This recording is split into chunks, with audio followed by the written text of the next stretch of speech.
This book is a whole moment. Oprah Winfrey said it's one of the best books she's ever read. Los Angeles Times said Ocean Vuong may have joined the ranks of elite few great novelists. It's only been on bookshelves for a month, and many people are declaring it the great American novel.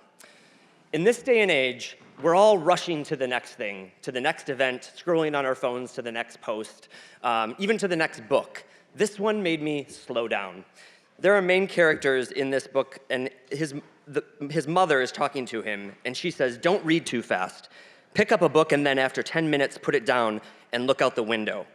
I was looking out a lot of windows when I was reading this book. It's truly something special, and I'm so honored to introduce our next author. Writer, professor, and photographer Ocean Vuong is the author of the New York Times bestseller and Oprah's book club pick, The Emperor of Gladness, and On Earth We're Briefly Gorgeous, winner of the American Book Award, the Mark Twain Award, and the New England Book Award. He is also the author of the poetry collections Time as a Mother, a finalist for the Griffin Prize, and Night Sky with Exit Wounds, a New York Times top 10 book, winner of the T.S. Eliot Prize, the Whitting Award, the Tom Gunn Award. Born in Saigon, Vietnam, and raised in Hartford, Connecticut in a working-class family of nail salon and factory laborers, he was educated at nearby Manchester Community College before transferring to Pace University to study international marketing. Without completing his first term, he dropped out and enrolled at Brooklyn College, where he graduated with a BA in 19th century American literature. He subsequently received his MFA in poetry from NYU. He currently splits his time between Northampton, Massachusetts, and New York City, where he serves as professor in modern poetry and poetics in the MFA program at NYU. Please join me in welcoming Ocean Vuong.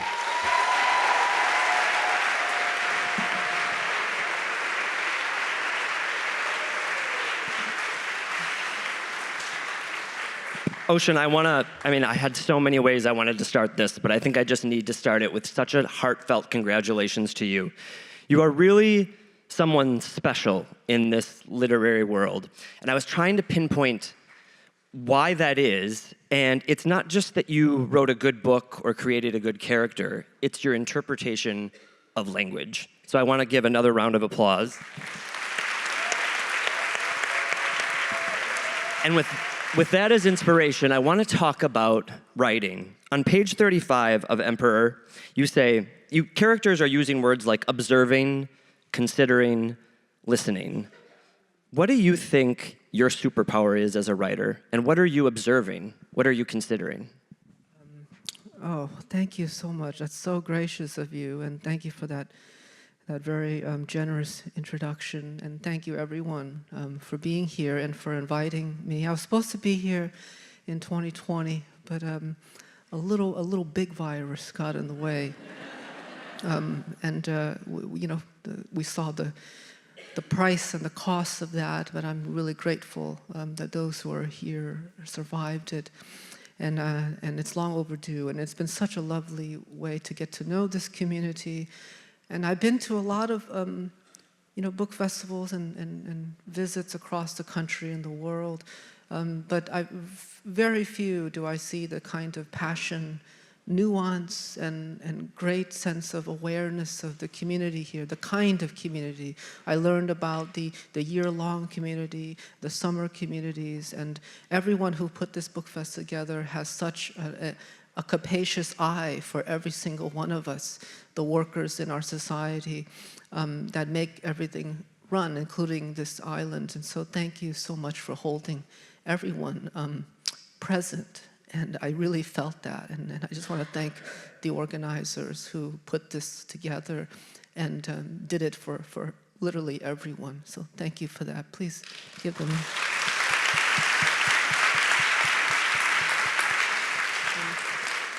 And thank you, Tim, for talking and doing this. A superpower. Let's see. It rarely feels that way, especially looking at my pile of failed drafts. I wish you're with me in my office when I'm writing. It doesn't always feel like any power. It feels a lot like digging with a broken shovel. But maybe that is a superpower. I think about Baldwin James Baldwin had this wonderful quote that I often start my classes with, and he says, "It's not about talent. I've seen many talented ruins. It is about endurance." And I think that is so, so true, because some of my most talented students who are aware of their talent but unaware of the amount of labor and endurance that is required of this work usually peter out, because it's a kind of curse, because talent is real.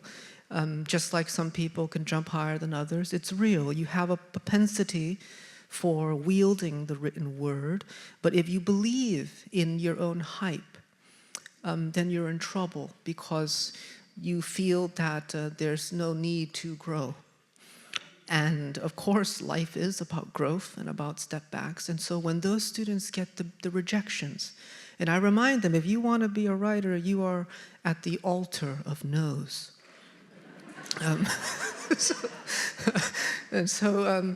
And if you can't endure that, then it might not be the work for you. And so the students that are the most successful, and I tell myself the same thing, is that are the ones that show up to their curiosities.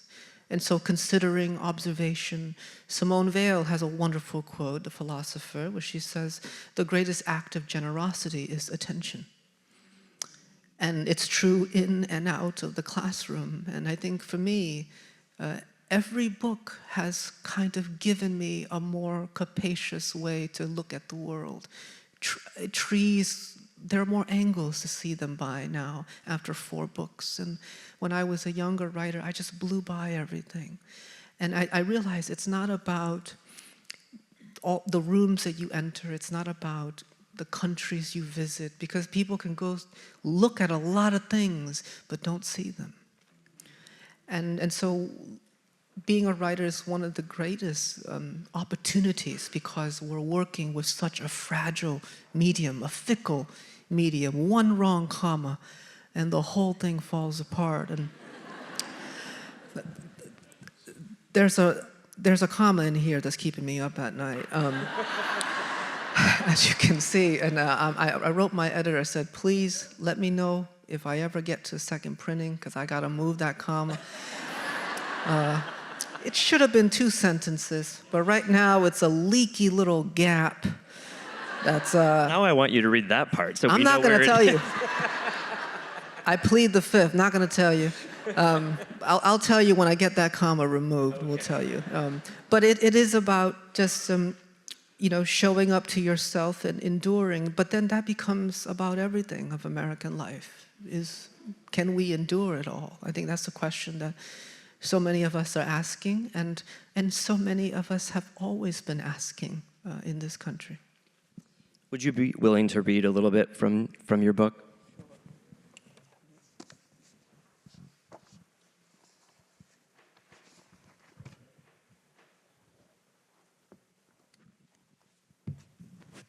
So a lot of this book takes place in 2000, actually all of it takes place in 2009, mostly because I'm a very slow thinker. It takes me about 16 years to figure anything out. But it also takes place in an era in New England, in Connecticut, where we experienced the opioid epidemic before there was a term on the nightly news about it. And this is in the early aughts. Of course, Purdue Pharma came from Stanford. And so when our communities were hit by it, it was like the bubonic plague.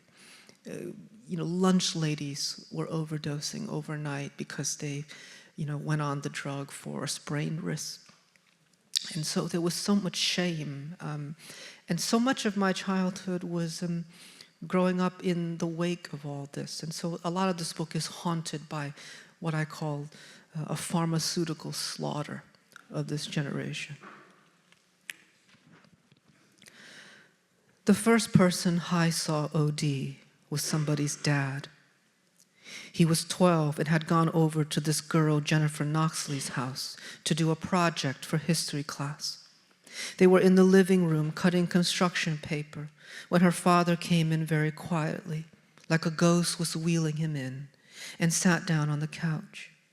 After a while, his head tilted back and his mouth hung open, eyes rolled into their sockets. He looked like somebody had pressed pause at the peak of him laughing at the greatest joke he'd ever heard. This was the image imprinted on Hai's mind when he signed in at the New Hope Rehab Center. Every generation says this of itself, but these were indeed bewildering times he lived in. A time before iPhones were everywhere and people still looked up as they walked, their heads filled with self-generated thoughts floating up from deep pits in the subconscious. A time when you still knocked on each other's doors, and if you wanted to talk to somebody, you had to call them on a landline, listen to their mother's breathing for a while. Maybe the sound of her fixing a drink or shaving her legs. Then meet up somewhere, one of you waiting about, shifting your feet and looking at clouds or trees or municipal architecture, cars passing, your dopamine levels higher for not having been depleted from blue light screens throughout the day. A time when the drug dealer on the corner would, out of boredom, start balancing on the chain link fence, the boy in him unable to help it, pants sagging from the effort, revealing his plaid boxers you can spot from the back window of your school bus. But then, slowly, 1 or 2 or 7 of your friends will find the pills, and it would flood their young brains with artificial joy. And you will join them, running through the woods by the power plant, laughing at the immense night, your head levitating a full foot over your shoulders. And their eventual deaths will not yet be used by politicians to gain traction with the base. It did not have a name, this slaughter. And yet your loved ones were being slowly erased, even teachers and lunch ladies overdosing overnight, then cremated without ceremony, their faces soon existing only in your mind. Those were the times, those who lived through it would say years later, not knowing what it was they meant. Though it was never his drug of choice, he was barely 16 the first time he did heroin. One summer night at a skate park on the outskirts of town, he sat huddled among 3 other skater kids in the valley of a half-pipe, the candle flame still in the humid air as the spoon sizzled over it, Fugazi's waiting room running on a loop from a stereo in someone's Jansport. The boys had removed their socks, turning their long, bony feet in the light, searching for a good vein. They preferred the feet because it was easier to hide the scars. Plus, they could feel the speed of the hot, acidic rush literally surging through their legs to the tip of their heads, some of them tracing the drug's ascent with their fingers as if pointing to ruined cities on a map. But the sensation for Hai was more like drowning in his own blood, his neck craning to get above the tide. Soon there was laughter everywhere in the dark, hands slapping bare skin. But a half hour later, the only sound left was Fugazi playing over their gleaming, shirtless chests, mouths gasping like shored fish as fireflies flittered over them in the greenish night. Rehab, if nothing else, was a place to store yourself for a while. It was also, he quickly learned, a kingdom of boredom. All the cliches about it are true. You wait around until whatever poison that's ruining you empties into the world as time.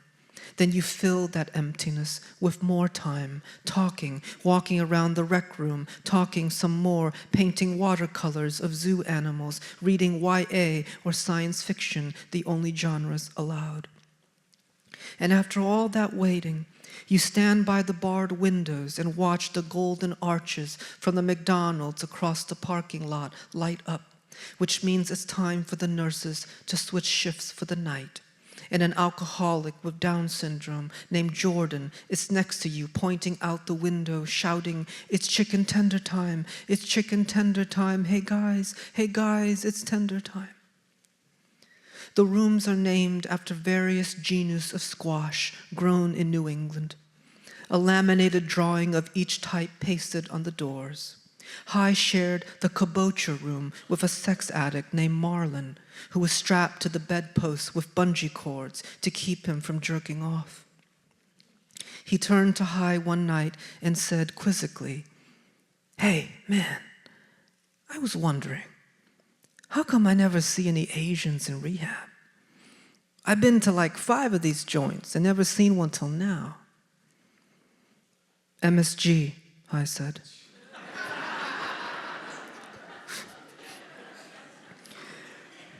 "MSG," I said, feeling crazy. "What?" Marlon's eyes widened in the blue wet dark. "Oh yeah, it absorbs all the poison. Why do you think the government hates this stuff? They don't want you knowing the truth. Then all these places will be out of business. They make a big fuss about how it's bad for you. Anytime the feds say something's bad for you, eat as much of it as you can." "Holy shit." Marlon sat up. "It won't work for your stuff, though." "Oh, no, I get that. But what about you? You couldn't absorb all your MSG or something?" "I was adopted. Ate mostly waffles my whole life, and now I'm fucked."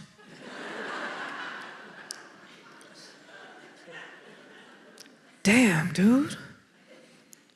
Marlon lay silent all night, this new knowledge burrowing through him, his straps clinking on the bedposts as he tossed about.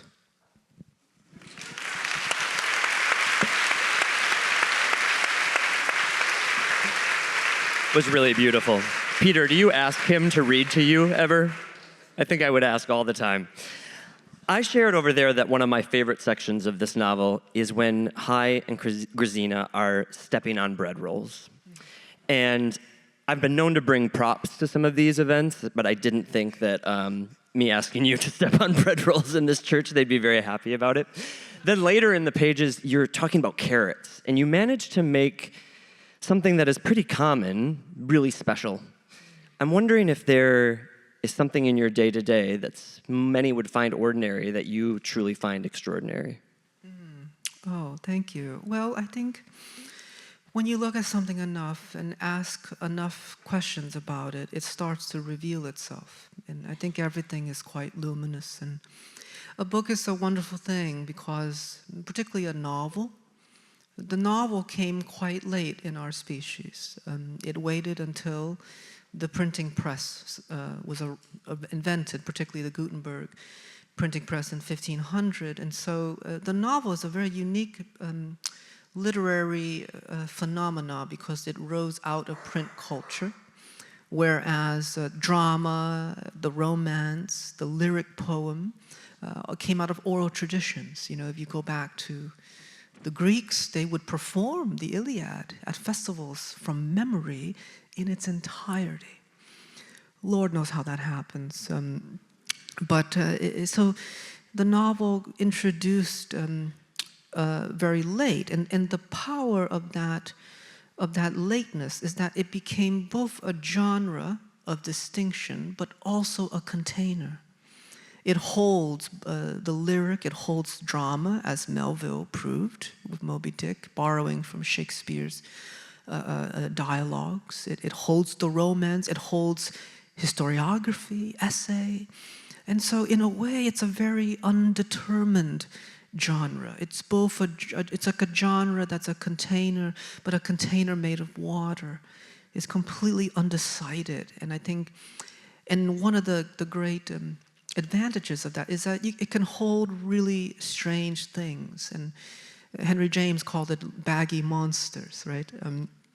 And I thought for my second book, you know, you get a little braver as you come along as a writer. I thought I want to put more of the weirdness of myself, you know, the wonder of myself into these works. I don't want to edit myself out, because I do believe I was very skeptical of the universal when I was a young writer. I think everyone around me told me that the universal is something, it was very fashionable at that time to question it, right?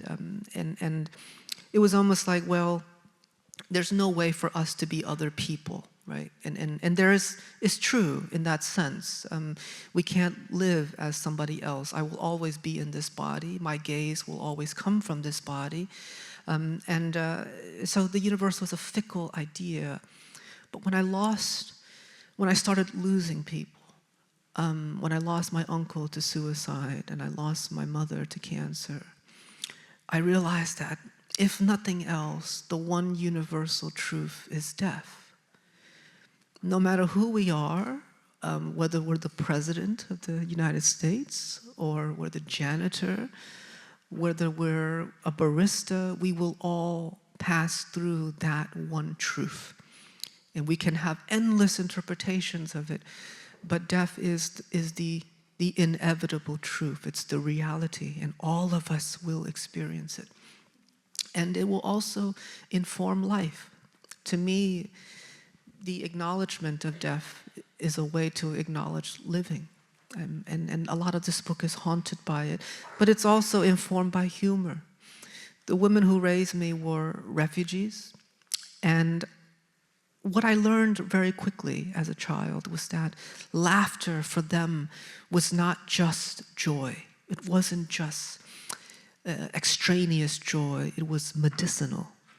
When they told the most difficult stories in their life, deeply traumatic, horrific stories, and they would pause and burst into laughter. And as a child, I said, what is that? And I start listening to that laughter, and I realize inside that laughter is a tiny, tiny scream. And so just like how life and death is two sides of one coin, I think sadness and humor are also two sides of the same coin. And absurdity, the absurdity of trying to live a decent life as an American is also quite Kafkaesque, right?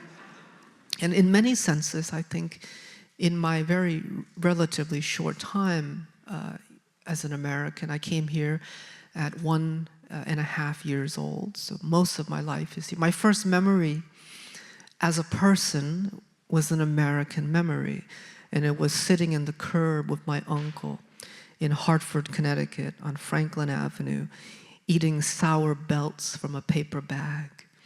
It was one of those candy shops with the glass jars, probably the last of its kind, and you point to it and the man weighs it, puts it in a paper bag. And so to me, all of that is completely interwoven. And the thing with the bread, stepping on bread, okay, let's see. My therapist isn't here, so she won't have any say in this. But one day in Philadelphia, I was walking in Philadelphia, and it's like a scene out of a dream. And I saw a pyramid of croissants stacked at the base of a tree. You know those trees that are on the sidewalk? And it was almost like coming out of a Wes Anderson film. You know, it's like, and I was about 20 years old, and I just thought, oh my, and I don't know, I couldn't tell you what came over me. I went over and I started stepping on them. And then I just kept going and going. And my partner, we were dating for like a year, and I thought, okay, either he's going to understand this or this is the end of our relationship. And there was so much delight in that act. And in retrospect, being a storyteller, I could probably tell you, I could spin it and say, well, the croissant being the symbol of French, uber French, global, aristocratic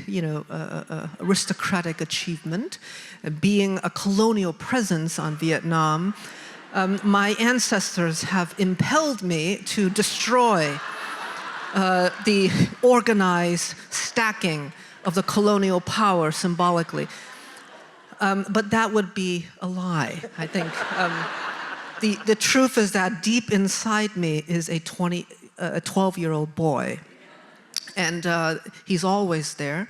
And I think for me, the more I write, the more I'm trying to legitimize room for him, because that boy has all the wonder that I think a lot of the world beats us out of.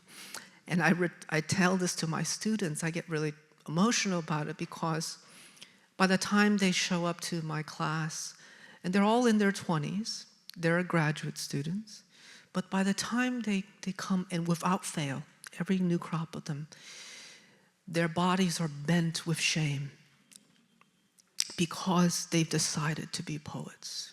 They speak low, their eyes are cast down. And so the first task for me as a teacher is to have them sit up straight and reaffirm their presence in the world. Because, you know, being a poet is a strange thing in our culture, and a lot of them have sacrificed so much. They've given up their homes, they've moved across the country, sometimes across the world, to sit amongst peers, to move a handful of words around a page and make meaning out of that. It's a Herculean task that is really hard to make legible even to loved ones. And it makes sense that in our culture that denigrates the written word, they come with so much shame. But I tell them, it's not true that you're the only ones doing this. All those in power, all those who run this country, often to the ground, the people who control the advertising. Advertising is also poetry. I mean, quite literally, they're using Walt Whitman to sell Levi's and MacBooks, right? It's a open use now, right? It's no copyright infringement. But people use language to seduce you all the time. We use language to win each other's votes, to win our pocket, our wallet, to get us to live a certain way. But our students, these students are using language under the feeble mantle of poet, this supposedly useless idea. And so they're doing the same thing that everyone else does, but they're doing for the service of wonder, awe, curiosity. You know, I always tell them language is our most capacious and oldest technology. I insist that it's a technology because we can invent the greatest things in this culture. Medicine, weapons, rockets to take us into space. But historically, only with language have we been able to convince each other to live or die, to support and value these things. And so language is the first. No war has been started on violence alone. War is sustained violence directed at one group of people who, by language, we have determined deserve to die. So wars are sustained and started by speeches, manifestos, even books. And so it's really important to see this material as a neutral, it's not a neutral thing. We're using power, we are unsettling power, we are reclaiming, and it's a constant, ongoing debate. There's no such thing as a gray area. Often things are foisted into the gray area, but the work of the writer is to salvage it and try to make some sense of clarity, even if it means just stepping on bread at the service of wonder between two people. Thank you.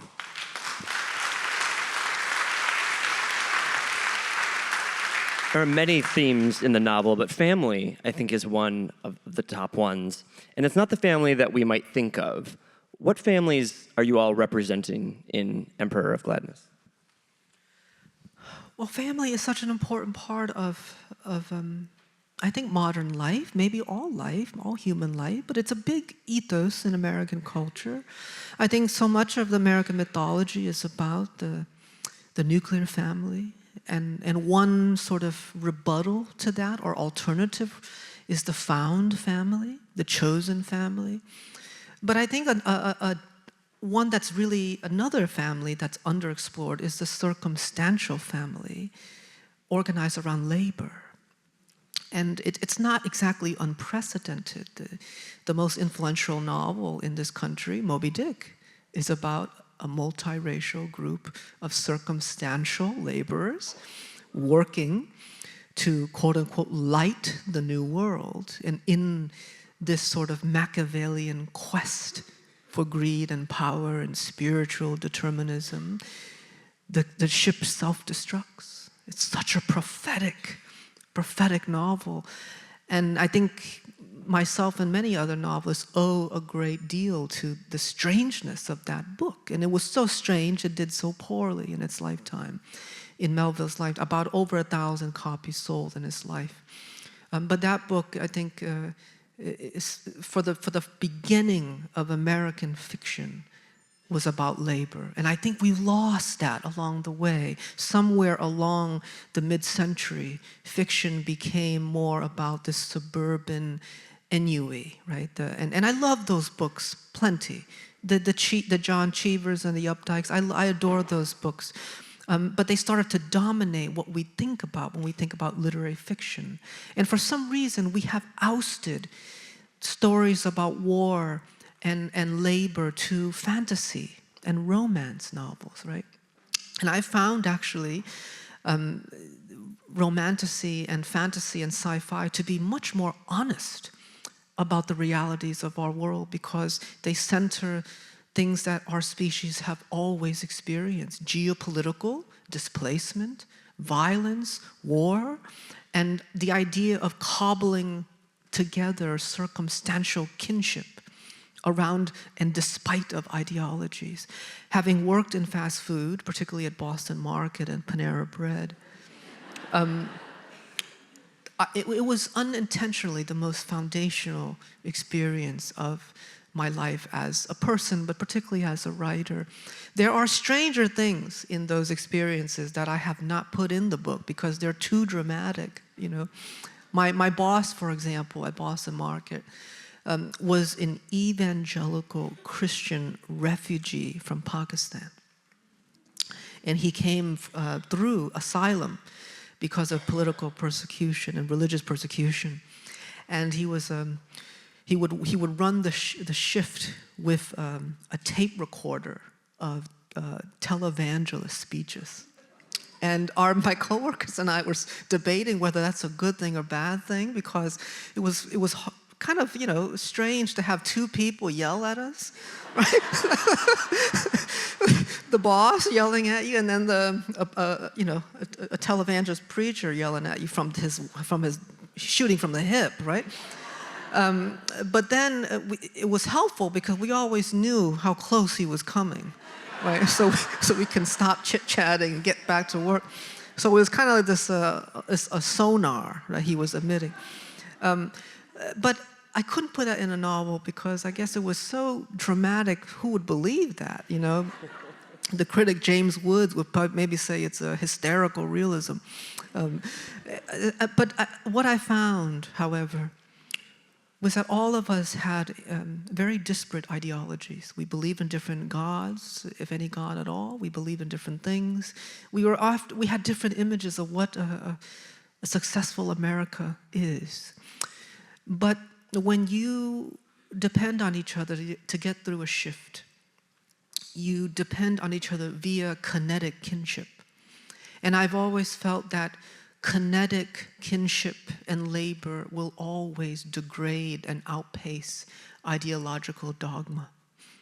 It was very hard to hate somebody after you spent your life in that shift, depending on them to help you have a better time through your work, and vice versa. And I do worry that as we move towards a technological age, we are losing those moments of deep physical, somatic kinship that so much of this country has been built on.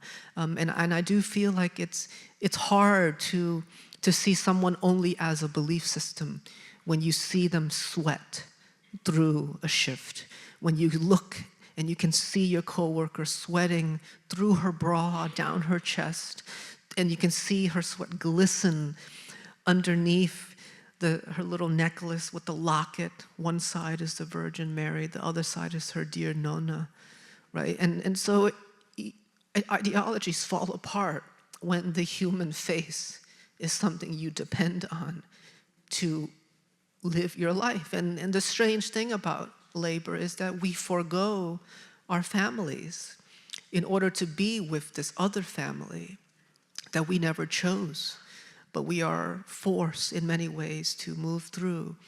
And I felt like, in the same way, so much of American life is like that. And I start to think that to be an American, in many ways, is to be trapped in a free country. The shift is a cage. The fast food restaurant is a cage. Our political systems is a cage. We're asked again and again to choose from two lesser evils.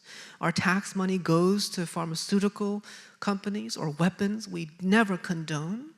We never wanted war and all this stuff. Like, you ask the average American, the answer is often no, but we reduced all of our values into binaries, two choices, very much like commercials. You know, pick a red iPod, blue iPod, right? And so much of our freedom has been wielded against our will. And I think I'm interested in this, in writing fiction that does not have escape routes in them. And so this book is very much a cage. But you know what else is a cage? The sonnet. One of the most innovative forms in Anglophonic poetry is a restrictive form, 14 lines, volta at the 10 for 12. And from that, you get Petrarch, Shakespeare, Gwendolyn Brooks, Langston Hughes, Ben Lerner, Bernadette Mayer. The gamut has been participated via restriction. And so when you have a restrictive form, the innovation happens internally. And I thought, oh, that's right. That's what a fast food restaurant is. It's a cage wherein you have to innovate inwards because you can't get out. And I know history is filled with stories of people who've orchestrated grand escapes, revolutions, overthrowing governments, toppling CEOs. The history books are filled with those characters, but history itself, time, is actually filled with people who don't get out. Filled with people who don't get out of the coal mines, who don't make it out of the factories, who have always been stuck in marriages they never wanted to be in, stuck in lives, queer people, stuck in lives, stuck in work and communities that they never could get out, never could articulate. I'm deeply interested also in this idea of the queer incel. We use incel as involuntary celibacy around, straight young men who can't, right, for whatever reason.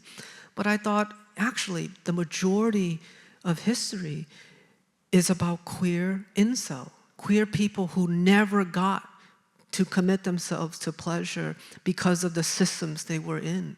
Most queer people in the 19th century and before that were incel, right, through these larger systems. And so I'm interested in not so much using fiction to show how we can get out, rags to riches, find the body.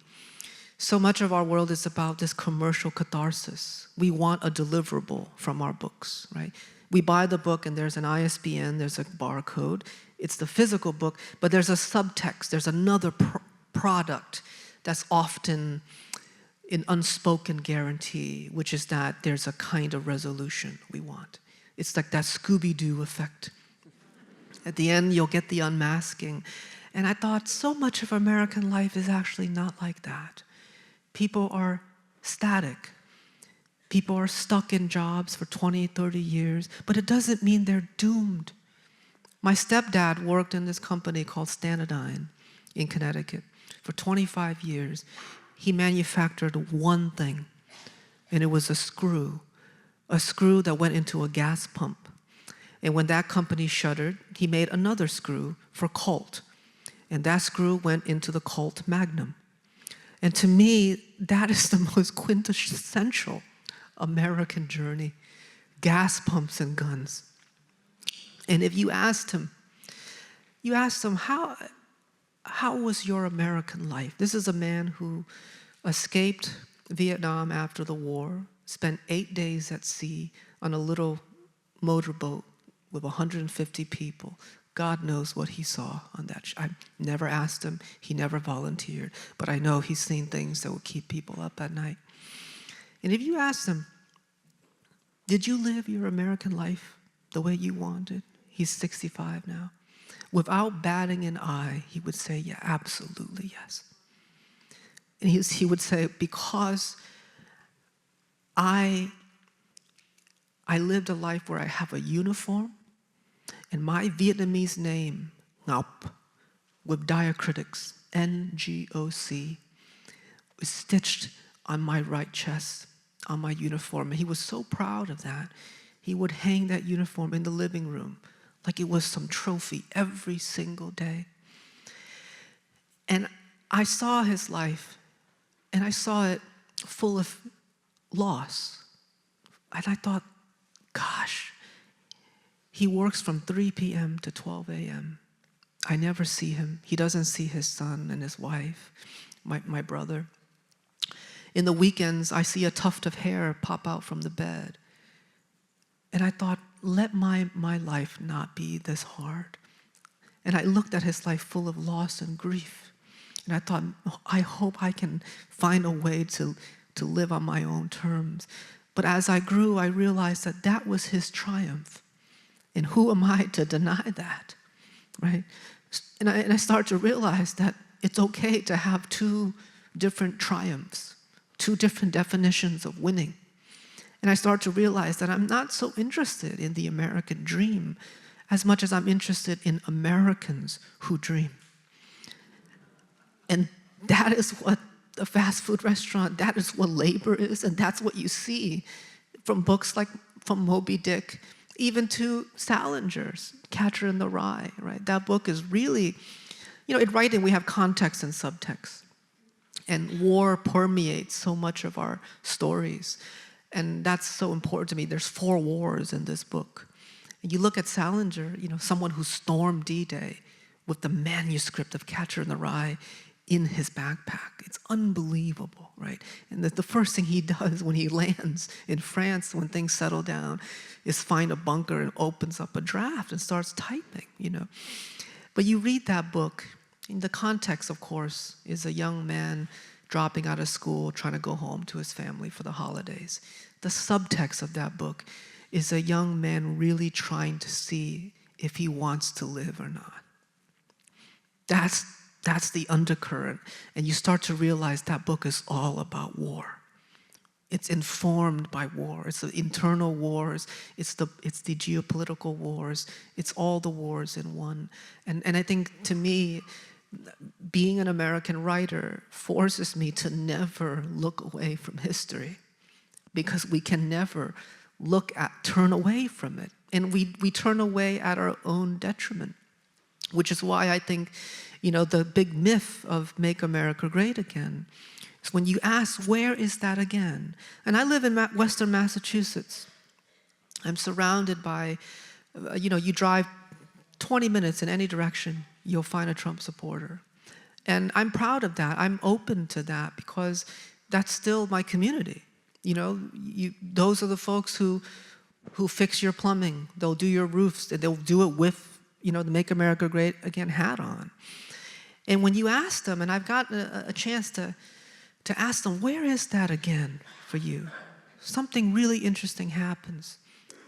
Depending on how old they are, and I've asked people in their 20s, 30s, 40s, all the way to their 70s, almost without fail, every single one of them would describe the time before they were teenagers. So I realized it's really about a psychological desire for innocence and nostalgia. And so Make America Great Again is so intoxicating.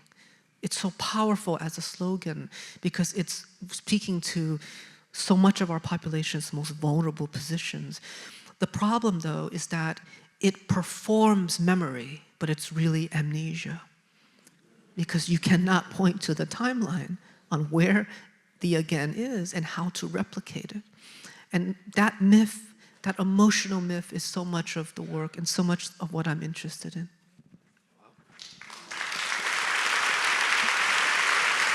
I know we're running out of time here, but I have a speed round that I love to do with authors, so I'm going to start, and we'll try to make it quick. We might run over a little bit, but you said I'm so sorry that I have this mental illness where I speak in paragraphs. It's beautiful.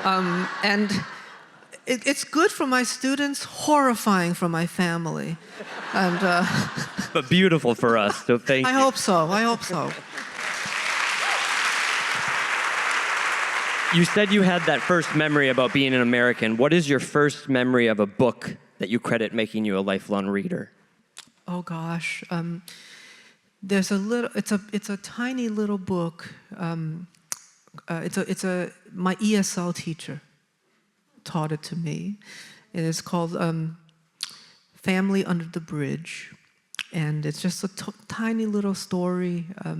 God, the author escapes me now. I'm drawing a blank, but there's only one book with that title. And I think mostly this answer is interesting because the question is really interesting because it's not so much the book, but my ESL teacher, Mrs. Callahan, an Irish American who's have a long history of immigration.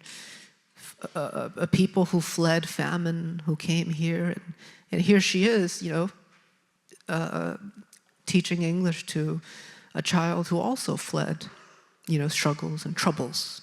Every country has their troubles, and that book was about actually a family of orphans and homelessness. And I remember it's a group of orphans living with a houseless man under a bridge, and it's called Family Under the Bridge. It's maybe subconsciously, it's actually really informing this novel. I've been carrying it. Thank you, Ms. Callahan. I've been trying to live up to your expectations for 30 years, so here I am. But I think of that book a lot, not so much, the book was beautiful, but because there was someone who cared enough to put my finger on the word and help me read one by one. And I think it became less about the story and more about teaching. And I think to this day, I don't see myself as a writer, but I see myself as a teacher. Writing is more like a performance, which is why I never have a 2-book or 3-book contract. It's always 1-book contract, 1 book. And so to me, the writing is just something that is ephemeral. It's done. It's almost like you make a raft and you send it downriver. You don't want to be on that raft because then you'll be stuck on it. You'll be trapped on that raft if you stand on that raft. So you got to stand on the shore. You make a book, you send the raft downriver, and then you let the culture experience it on their own terms. And to me, you turn back, and what's there is your students. That's the real work. That's the work I can do for the rest of my life. I don't think writing a book means that you should or even could write another book. They're just more performances, but teaching, and I have that book to thank, but that book becomes the symbol of Miss Callahan's care and compassion to me. And if I'm really, really lucky, I get to do that for the rest of my life. And so teaching is really how I identify myself.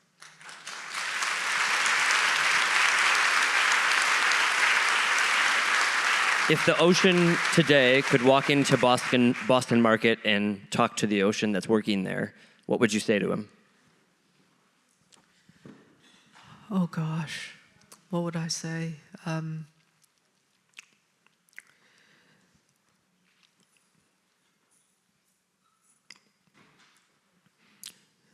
Scare yourself, but don't be scared of yourself.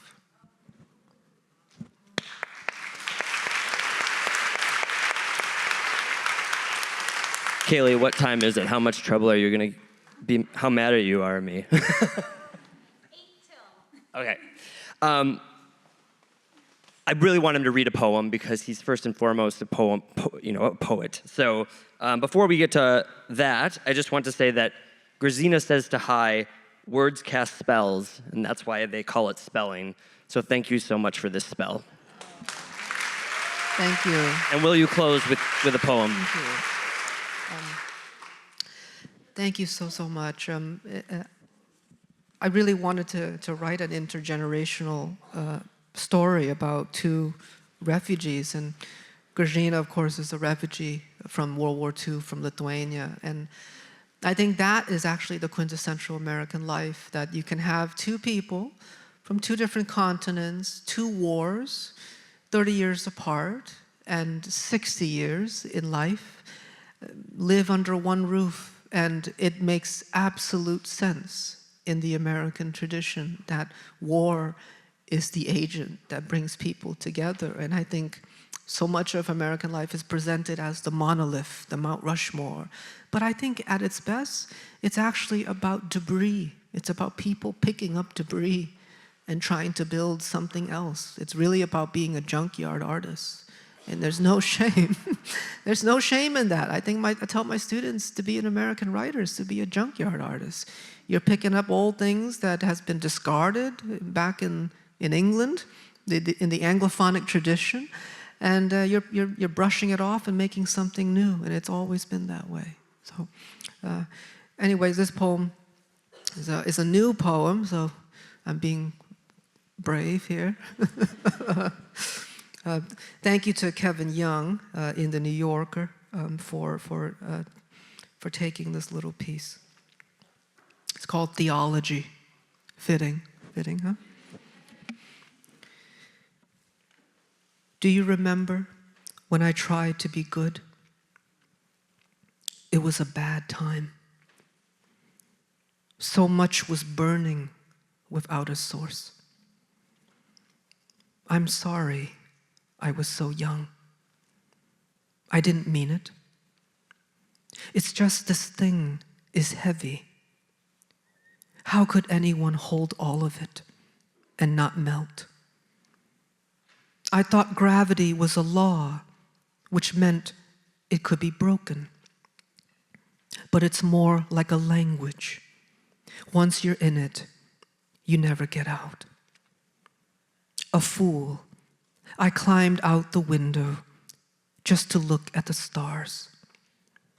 It was too dark, and the crickets sounded like people I know saying something I don't. I think I had brothers. I think I heard them crying once, then laughing, until the laughing was just in my head. That's how it is here, leaky. One day, while crossing the creek, I met a boy, his lips red as a scraped knee. When our eyes met, he gasped, then raised his rifle. That's how I found out I was a squirrel. That's how I lost my tail, the only thing I was great at. I don't know what my name is, but I can feel it, a throbbing in the blood. Last night, I heard a voice and climbed to the tallest branch, so high I forgot all the rules. It was like being skinned into purpose. Below me was a rectangle the man had been digging all night. I watched him a long time, his body a question mark unraveling. When the light grew pink, the man stopped. Others in black coats gathered around him. I know I was put here for a reason, but I spend most days just missing everybody. The man lowered a box into the slot he had dug, as if pushing a coin into a giant machine. That must be how they pay to be here. Thank you. Thank you. you.